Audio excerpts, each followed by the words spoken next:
सर्दियाँ शुरू होती है, अपराजिता के पौधे में फूल आने बंद हो जाते हैं, पत्तियाँ पीली होकर या सूखकर नीचे गिरने लगती है। दोस्तों, अगर आपके प्लांट के साथ भी ऐसा हो रहा है तो आज की वीडियो में मैं बहुत ही ज़बरदस्त पावरफुल खाद आपसे शेयर करने वाली हूँ, जिसका इस्तेमाल करते ही आपका प्लांट पूरी सर्दी हरा भरा घना रहेगा और उसमें बहुत ही ढेरों की मात्रा में फूल खिलेंगे।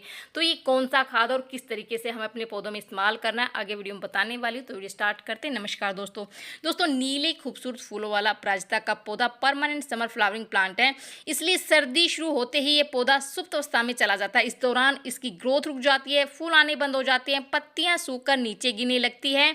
और दोस्तों, अगर आपके प्लांट के साथ भी ऐसा हो रहा है और आप चाहते हैं कि आपका प्लांट पूरी सर्दी हरा भरा रहे, हेल्दी रहे और उसमें फूलों की संख्या वो हमेशा उस पर जो है ना फूल उस पर खिलते रहे, तो आज कुछ ऐसे ज़रूरी काम मैं आपको बताऊंगी और बहुत ही पावरफुल खाद आप लोगों से शेयर करने वाली हूँ, जिसका इस्तेमाल करते ही आपका पौधा भी मेरे पौधे की तरह हेल्दी रहेगा, बिल्कुल हरा भरा घना रहेगा और ढेरों की मात्रा में उसमें फूल खिलते रहेंगे। आप मेरे पौधे को देख रहे हैं दोस्तों, कितनी ज़बरदस्त इसमें फ्लावरिंग हो रही है, पत्तियां बिल्कुल लश ग्रीन है, बहुत ही अच्छी ग्रोथ हो रही है।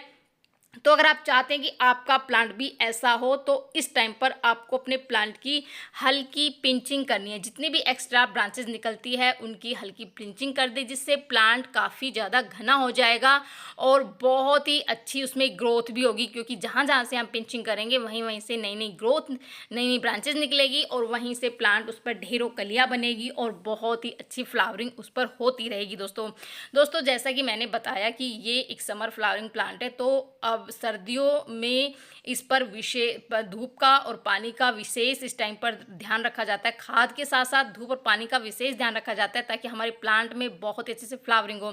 तो आप अपने प्लांट को कम से कम 5 से 6 घंटे की धूप में ज़रूर रखें, जिससे आपके प्लांट में अगर प्रॉपर धूप मिलती रहेगी तो उसमें बहुत ही अच्छे से फ्लावरिंग होती रहेगी। तीसरा काम दोस्तों मैं आपको बता रही हूँ कि जो बहुत ही ज़रूरी है, जितने भी फूल सूख जाते हैं उनको आप तुरंत निकाल दें, क्योंकि उन फूलों में अगर आप नहीं निकालेंगे तो इस तरह की फलियां बन जाती हैं और उन फलियों में होते हैं बीज।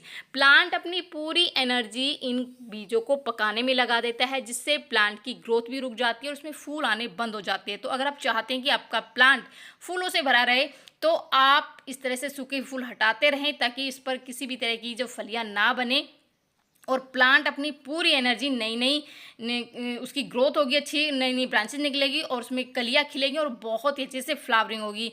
इसके बाद दोस्तों बहुत ही ज़रूर मैं बता रही हूँ, सर्दी के मौसम में प्लांट की गुड़ाई करना बहुत ही ज़रूरी है, क्योंकि गुड़ाई मिट्टी को नमी से बचाने के लिए गुड़ाई करना बहुत ही ज़रूरी। लगातार नमी के कारण इसमें फंगस की समस्या बहुत जल्दी आती है, जिससे प्लांट की पत्तियाँ पीली पड़ जाती है, बिल्कुल प्लांट बिल्कुल बेजान सा हो जाता है और उसमें फूल आने बिल्कुल बंद हो जाते हैं। तो अगर आप 8 से 10 दिन में प्लांट की गुड़ाई करते रहेंगे, जिससे प्लांट की मिट्टी भी भुरभुरी बनी रहेगी।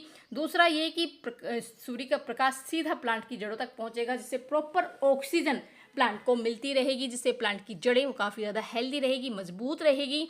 और अगर प्लांट की जड़ें हेल्दी और मजबूत रहेगी तो प्लांट की ग्रोथ भी काफ़ी अच्छी होगी, उसमें बहुत ही अच्छे से फ्लावरिंग होगी।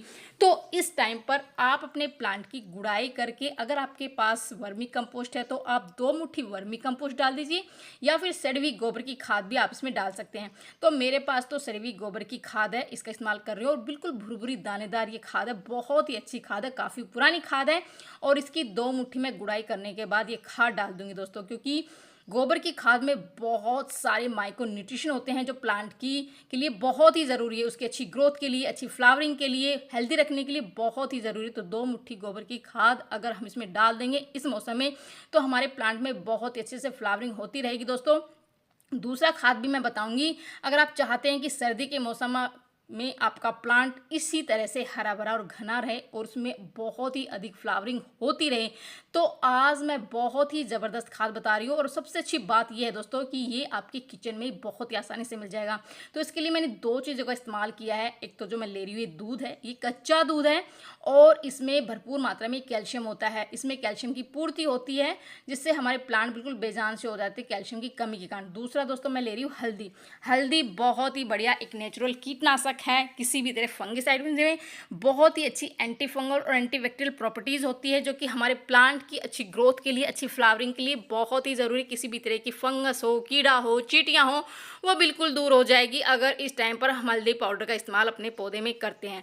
तो इन दोनों चीज़ों का इस्तेमाल हमें कैसे करना है, तो इसके लिए मैंने इस तरह से एक जार में इस तरह से पानी लिया है और इसमें 1 चम्मच के करीब हम दूध डाल देंगे। ज़्यादा इस्तेमाल नहीं करना है, ज़्यादा इस्तेमाल करेंगे इससे तो इसके नुकसान भी हो सकते हैं दोस्तों। तो मेरा जो गमला है वो 12 इंची गमला है, उसके लिए मैंने 1 चम्मच कच्चा दूध लिया है और इस तरह से चुटकी भर से ये हल्दी लिया है। दोनों चीज़ों को अच्छे से मिक्स कर लेंगे। अच्छे से मिक्स करने के बाद हम अपने प्लांट की जड़ों में डालेंगे, जिससे हमारा प्लांट में बहुत ही अच्छी ग्रोथ होगी, बहुत ही अच्छे से फ्लावरिंग होगी दोस्तों। और आप अपने प्लांट को इस तरह से धूप में रखेंगे और ये खाद डालेंगे तो आपके प्लांट में बहुत ही अच्छे से ग्रोथ होगी। तो इस तरह से ये फर्टिलाइज़र डाल दीजिए दोस्तों। इस तरह से उसकी जड़ों में अच्छे से हमने गुड़ाई भी कर दी है। गोबर की खाद अगर आपके पास है वो ले लीजिए, या फिर वर्मी कंपोस्ट का आप इस्तेमाल कर सकते हैं। कोई भी खाद हो, किचन वेस्ट कंपोस्ट हो आपके पास, किसी भी तरह की खाद हो, तो उसका इस्तेमाल आप ज़रूर करें इस मौसम में, जिससे हमारा प्लांट काफ़ी ज़्यादा हेल्दी रहेगा और पूरी सर्दी इसी तरह से लश ग्रीन इसकी पत्तियां रहेगी। आप देख सकते हैं कितनी लश ग्रीन पत्तियां हैं। फूलों की संख्या आप देख सकते हैं, कितने सारे फूल मेरे प्लांट पर खिले हुए हैं। तो अगर आप चाहते हैं कि आपके प्लांट पर भी इस तरह से ज़बरदस्त ग्रोथ होती रहे, बहुत ही अच्छे से फ्लावरिंग होती रहे दोस्तों, तो आपको ये ज़रूरी काम इस टाइम पर ज़रूर कर लेने चाहिए। और ये खाद अगर आप डालते हैं तो पूरी सर्दी आपका प्लांट काफ़ी ज़्यादा हेल्दी, हरा भरा और घना हो जाएगा और फूलों से भरा हो जाएगा। तो कैसी लगी जानकारी? पसंद आए तो लाइक शेयर ज़रूर कर दीजिए।